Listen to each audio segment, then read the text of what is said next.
السلام عليكم ورحمة الله. المتكلم محمد ولد الله، رئيس حزب الموريتاني للدفاع عن البيئة. La voix de l'opprimé, صوت المظلوم. On est le 20 février 2023. Certains de mes compatriotes m'ont demandé toujours de mettre la date de mes vidéos.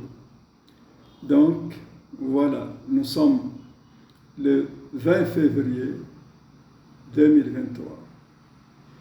بسم الله الرحمن الرحيم. اللهم صل وسلم على سيدنا محمد وعلى آله وصحبه. Mauritaniens, Mauritaniennes, aujourd'hui je m'adresse à l'opposition, المعارضة التقليدية وذيك اللي ما هي تقليدية. نختار نقول المعارضة ذيك التقليدية وذيك اللي ما هي تقليدية عنها نجاح لا في الوحدة. لما تتحد المعارضة كاملة وتخلي عنها ذوك الخلافات اللي بيناتها اللي شخصية وجهوية، وتلتف كاملة على قدها ورا شخص واحد معين نزيه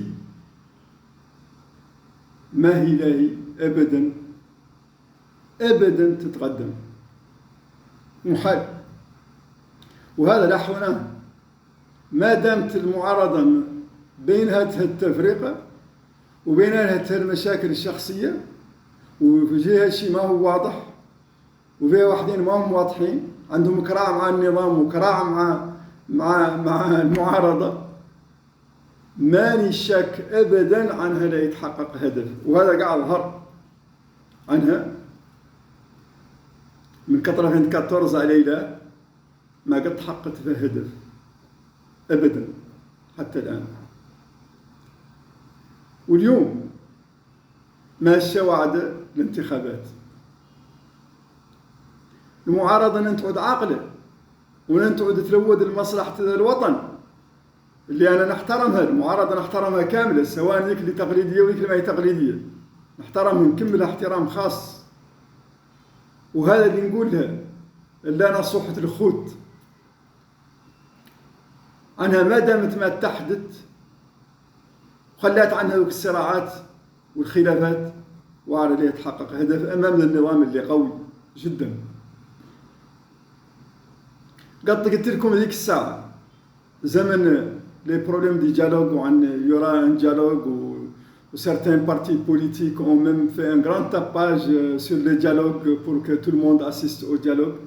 J'étais le seul à vous dire qu'il n'y aura pas de dialogue. Beaucoup de gens parmi l'opposition m'ont taxé de n'importe quoi. Et ceux qui ne sont pas de l'opposition, bien sûr. Mais les tirs que j'attendais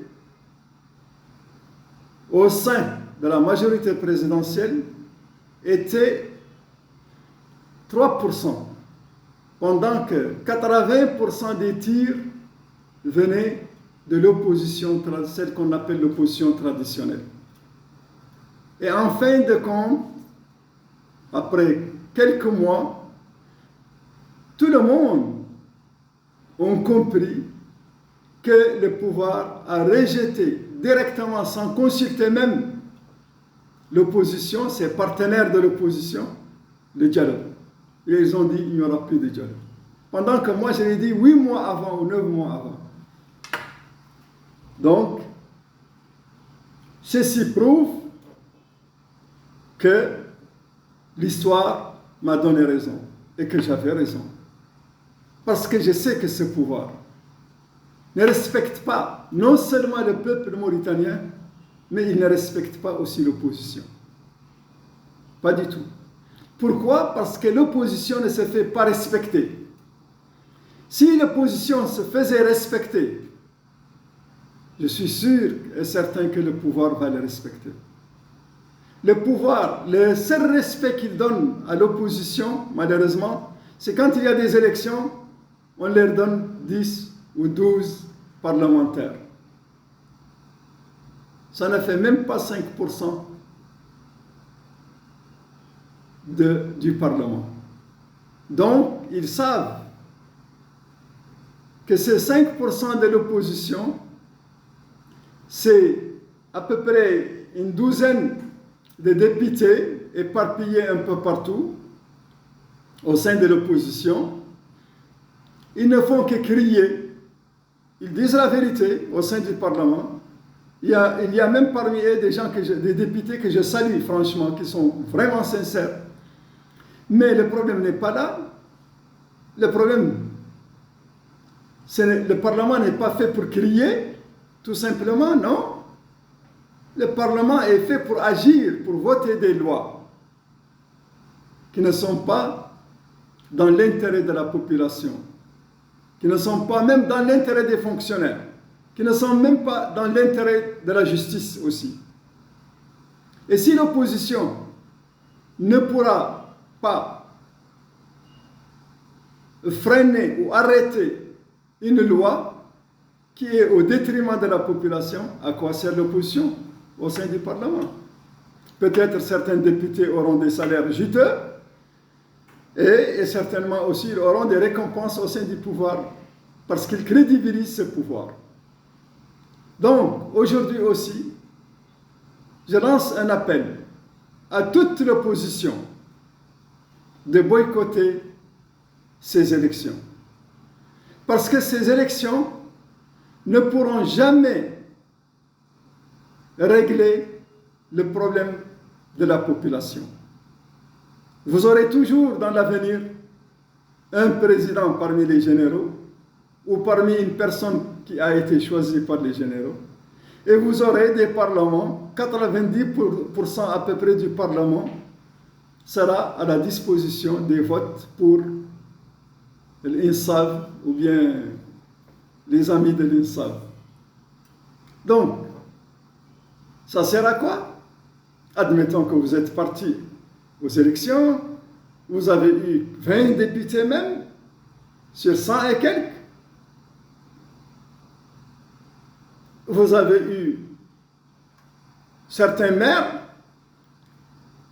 vous avez eu un ou deux ministres, peut-être, mais ça sert à quoi devant cette machine infernale qui est l'INSAV et les généraux? Absolument rien, c'est une goutte d'eau dans un océan. Regardez le Sénégal, l'opposition du Sénégal. On peut dire que c'est une excellente opposition parce que elle a presque la moitié actuellement du Parlement. Elle peut arrêter une loi. Et quand elle descend dans les rues, c'est presque 50 ou 60% de la population sénégalaise qui descend dans la rue. C'est ça l'opposition. Ils sont unis, tous ensemble, les vieux, les anciens, l'ancienne école, la nouvelle école, derrière un jeune de 40 ans ou de 41 ans. C'est ça l'opposition. Mais une opposition divisée, une opposition qui se chamaille, une opposition traditionnelle, une opposition régionaliste, une opposition tribaliste, ne pourra pas gagner la bataille devant cette machine infernale qui est le pouvoir des généraux.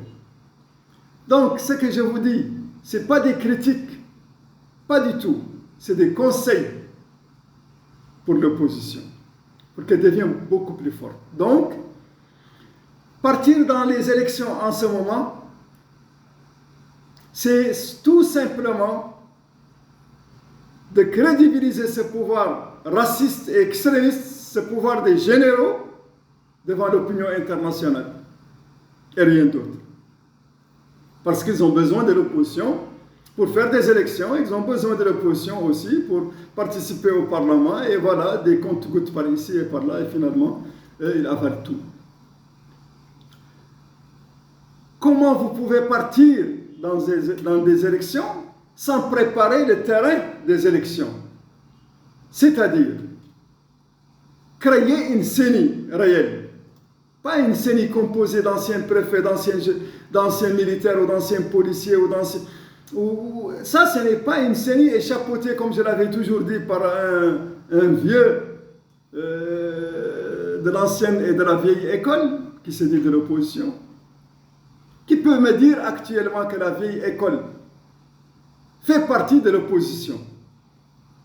Elle ne fait plus partie de l'opposition, elle fait partie du pouvoir. Elle cautionne le pouvoir parce qu'elle a des intérêts avec le pouvoir personnel et régionaliste et tribaliste.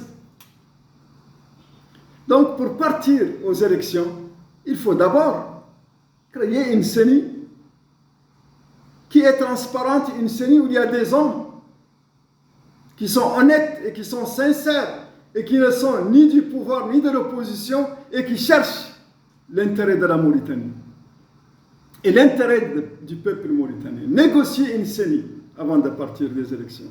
Pas avec cette CENI actuelle. Ça, c'est le premier point. Le deuxième point,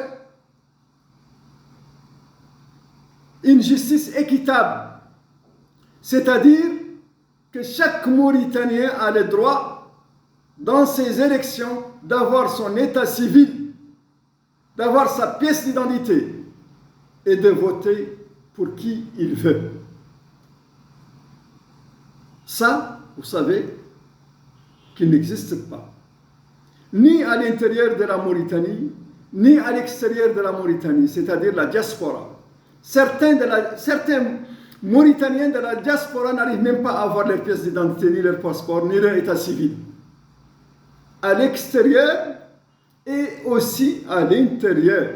Combien de jeunes âgés de 18 ans dans la vallée qui n'arrivent pas à avoir son état civil et que tout le monde sait qu'il est mauritanien, de père et de mère. Ça, c'est un blocage que l'opposition doit exiger avant de partir dans les élections. La troisième chose, le découpage électoral. Ce découpage électoral date depuis le temps de Ould Taya. Et il est dans l'intérêt des généraux, dans l'intérêt du système raciste et extrémiste. Certaines régions, ils ont 2 députés, d'autres, ils ont 4, 5, 6, 7. Ça dépend de ce qu'eux, ils veulent. Là où il y a leur électorat, ils donnent beaucoup de sièges. Là où il n'y a pas d'électorat, leur électorat, ils donnent 2 ou 3 sièges. Ce découpage électoral, l'opposition doit être son cheval de bataille. Parce que les choses se font petit à petit. Ils doivent exiger un nouveau découpage électoral pour partir dans les futures élections.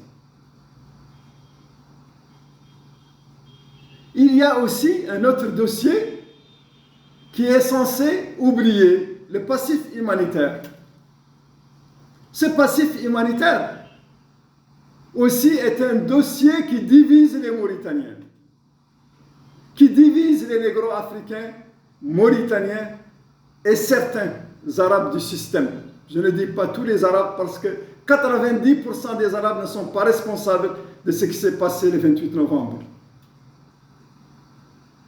90%.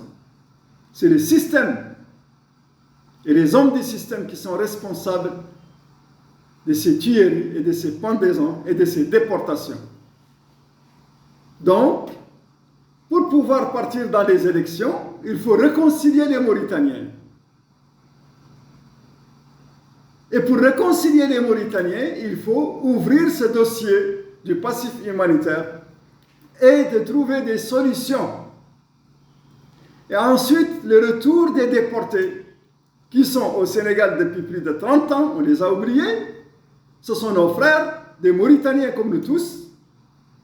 Plus de 30 ans, ils ne sont ni Sénégalais ni Mauritaniens, ils n'ont même pas de nationalité. Jetés au su de tout le monde et de toute la communauté internationale et de toute l'opposition dans des circonstances, ils vivent dans des circonstances difficiles au Sénégal et au Mali. Donc, avant de partir dans des élections avec un système qui est connu, que c'est un système de généraux qui ne cherchent que leur intérêt et l'intérêt de leur famille, qui ont pillé ce pays depuis plus de 30 ans. Quand même, mes chers frères opposants, mes chers amis et chers frères opposants, ayez pitié de ce peuple mauritanien, de ne pas l'entraîner dans des élections qui sont d'office gagnées par le pouvoir et qui sont connues déjà. Ce peuple a assez souffert. Ce peuple n'a pas besoin de 15 députés au Parlement simplement de l'opposition. Ce peuple a besoin de la liberté. Ce peuple a besoin de ses droits fondamentaux. Il a besoin de ses droits. Il a besoin de la justice. Il a besoin de la liberté. Il a besoin de la démocratie. Et il a assez souffert. Pensez à ce peuple mauritanien qui souffre. Négociez ces points. Et une fois que ces points sont terminés et acceptés, créez une conférence nationale où tout le monde participe, de l'intérieur et de l'extérieur, pour revoir cette nouvelle Mauritanie, pour la création dans l'avenir d'une constitution qui garantit à tous les Mauritaniens, à toutes les ethnies, leurs droits. En ce moment-là, vous pouvez partir dans les élections. Mais je vous conseille que si vous partez dans ces élections de cette façon, vous avez failli à votre devoir d'opposant. Et l'histoire l'enregistrera comme elle avait déjà enregistré les élections passées. Je vous remercie.